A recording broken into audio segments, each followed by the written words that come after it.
పెద్దపల్లి జిల్లా రామగుండం నియోజకవర్గంలోని అంతర్గాం మండల కేంద్రం ఎమ్మెల్సీ పోలింగ్ కేంద్రంలో రాజకీయ పార్టీల మధ్య విభేదాలు తలెత్తాయి. పోలింగ్ కేంద్రంలోకి అధికార పార్టీకి చెందిన నాయకులను పోలింగ్ కేంద్రం లోపలికి సెల్ ఫోన్తో పంపిస్తున్నారని బీజేపీ, బీఎస్పీ నాయకులు ఆందోళనకు దిగారు. అధికార పార్టీకి సంబంధించింది కాకుండా మిగతా పార్టీల ఏజెంట్ల బెదిరింపులకు గురిచేసి బలవంతంగా బయటకు పంపిస్తున్నారని నిరసన చేపట్టారు. ఈ విషయంలో ఎన్నికల రిటర్నింగ్ అధికారికి ఫిర్యాదు చేసినట్లు తెలిపారు. దీంతో పోలింగ్ కేంద్రానికి వచ్చిన పోలీసులతో బీజేపీ, బీఎస్పీ పార్టీ నాయకులు వాగ్వాదానికి దిగారు. అధికార పార్టీ నేతలు ఇష్టానుసారంగా వ్యవహరిస్తున్నారని పోలీసులను నిలదీశారు. గోదావరి ఖనిలోని పోలింగ్ స్టేషన్ వద్ద బీజేపీ రాష్ట్ర నాయకులు సోమారపు అరుణ్ కుమార్ పోలీసులతో వాగ్వాదానికి దిగారు. కాషాయ కండువా వేసుకుని పోలింగ్ బూత్లోకి వెళ్తున్న సమయంలో పోలీసులు అడ్డగించారు. దీంతో వారితో కొద్దిసేపు పార్టీ నాయకులు గొడవకు దిగారు. మరోవైపు అధికార కాంగ్రెస్ పార్టీ నేతలు ఏకంగా పార్టీ కండువాతో పోలింగ్ స్టేషన్ పరిసర ప్రాంతాలలో బాహాటంగా ప్రచారం నిర్వహించారు.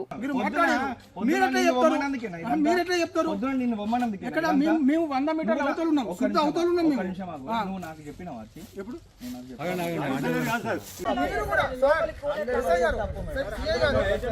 సిఐ గారు కూడా డైరెక్ట్ ఒక ఏజెంట్ తోటి నా మొక్కం చూసి నువ్వు వెళ్ళిపో బాబు ఇక్కడ ఎందుకు అంటున్నారు. ఎందుకు ప్రజాస్వామ్య వ్యవస్థ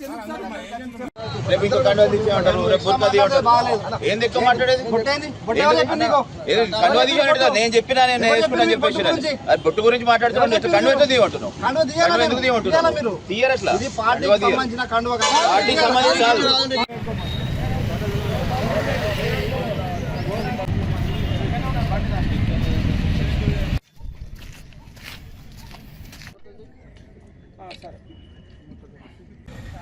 గ్రాడ్యుయేట్ అలాగే టీచర్ ఎమ్మెల్సీ ఎన్నికలు జరుగుతున్న నేపథ్యంలో అసలు మనం ప్రజాస్వామ్యంలో ఉన్నామా అనేది అర్థం కానటువంటి అంశము. అంతర్గాం పోలింగ్ కేంద్రం వద్ద మరి ఈరోజు ఉదయమే Bharatiya Janata party graduate MLC అభ్యర్థి అంజిరెడ్డి గారి తరఫున 2 ఏజెంట్లను కూడా లోపలికి పంపించడం జరిగింది. అయితే ఇక్కడ ఉన్నటువంటి కాంగ్రెస్ కార్యకర్తలు ఎమ్మెల్యేకి ఫోన్ చేసి లైన్లో పెట్టి లోపల ఉన్నటువంటి బీజేపీ అభ్యర్థి తరఫున ఉన్న ఏజెంట్ వద్దకు వెళ్ళి ఫోన్ ఇస్తే లోపల ఉన్నటువంటి ఎలక్షన్ అధికారి అబ్జెక్షన్ చేసినప్పటికీ బలవంతంగా ఏజెంట్ తోటి ఫోన్ మాట్లాడించి ఎమ్మెల్యే ఏజెంట్లకు బెదిరించడంతో వాళ్ళు భయపడి బయటికి వెళ్ళిపోవడం.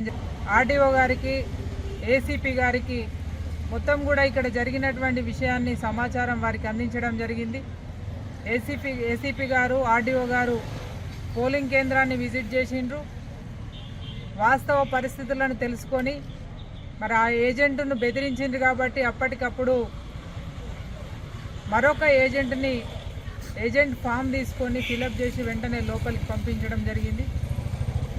ఇక్కడ ఉన్నటువంటి ఆర్డీఓ గారు కూడా ఏజెంట్ లేకపోతే ఏమవుతుందని చెప్పి మాట్లాడుతూ ఉన్నారు. అంటే ఈ రకంగా వారి యొక్క ఆలోచన విధానం. మరి దీనికోసం ఎన్నికలు పెట్టడం ఎందుకు? డైరెక్ట్గా వాళ్ళే ఓట్లు వేసుకుంటే సరిపోతుంది కదా. ఎన్నికల నిబంధనలు ఉల్లంఘించి ఈ రకంగా మా కార్యకర్తలను, ఏజెంట్లను బెదిరింపులకు గురి చేసేటువంటి అధికారులపై వెంటనే తక్షణమే చర్యలు తీసుకోవాలని మేము డిమాండ్ చేస్తూ ఉన్నాము. మరి ఇక్కడికి మరి దీనికోసం ఎన్నికలు పెట్టడం ఎందుకు? డైరెక్ట్గా వాళ్ళే ఓట్లు వేసుకుంటే సరిపోతుంది కదా. ఎన్నికల నిబంధనలు ఉల్లంఘించి ఈ రకంగా మా కార్యకర్తలను, ఏజెంట్లను బెదిరింపులకు గురి చేసేటువంటి అధికారులపై వెంటనే తక్షణమే చర్యలు తీసుకోవాలని మేము డిమాండ్ చేస్తూ ఉన్నాము.